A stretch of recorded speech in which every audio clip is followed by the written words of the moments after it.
এই স্কুলের নাম কি? কালাবানি এটা বলেছে। আপনি কি এই স্কুলের দিদিমণি? হ্যাঁ হ্যাঁ, আমি কি হয়েছে আপনি স্কুলের সমস্যা? স্কুলের সমস্যা ওই জল পরে, তারপরে ফাটা, স্কুল ফাটা, হ্যাঁ, গাছটা ফইটা হয়েছে।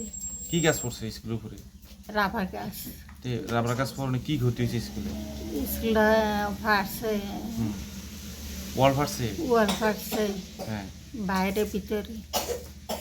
এই বিষয়টা আপনি আপনার ঊর্ধ্বতন কর্তৃপক্ষ সিডিও অফিসে জানাইছিলেন? হ্যাঁ জানাইছি। কি কইছে এরা? এরা কাজ কাটানোর কোনো দুঃখ নিছে না। গাছ কাটানোর কোনো উদ্যোগ নিছে না? না। কি কইছে আপনি? আর কইছে পঞ্চায়েত করবো সব কিছু। পঞ্চায়েতের কাগজ দিতেন? হ্যাঁ তো পঞ্চায়েতের কাগজ দিছেন নি? দিছে। পঞ্চায়েতের কাগজ দিছেন, যে পঞ্চায়েতের যে কাগজ দিছেন এটা সই আছে নি?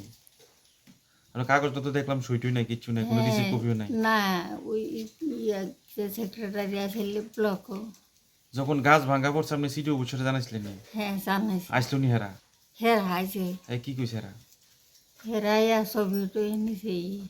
ছবি টবি লেগে গেছে, কিছু কইছে না? না, কিছু কইছে না। স্কুল কয়দিন বদ্ধ আসলো? 1 মাস। 1 মাস বদ্ধ আসলো গাছের কারণে? হ্যাঁ। তো এবার এই 1 মাসের ভিতরে আপনার এই যে বাচ্চারা যা চাল ডাল এগুলোর কি ব্যবস্থা হচ্ছে?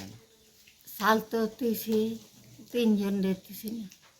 মানে এই যে 1 মাসের ভিতরে তো খিচুড়ি খাওয়া বদ্ধ, স্কুলের যে যাবতীয় পড়াশোনা বদ্ধ, পঠন পাঠন বদ্ধ, ঠিক আছে না? এখন মিড ডে মিল বদ্ধ, তো এগুলা কি সিটি অফিসে জানাইছিলেন নি? হ্যাঁ জানাইছি। হ্যাঁ, তারা ছবি উঠে এনেছে। তো এখানকার স্থানীয়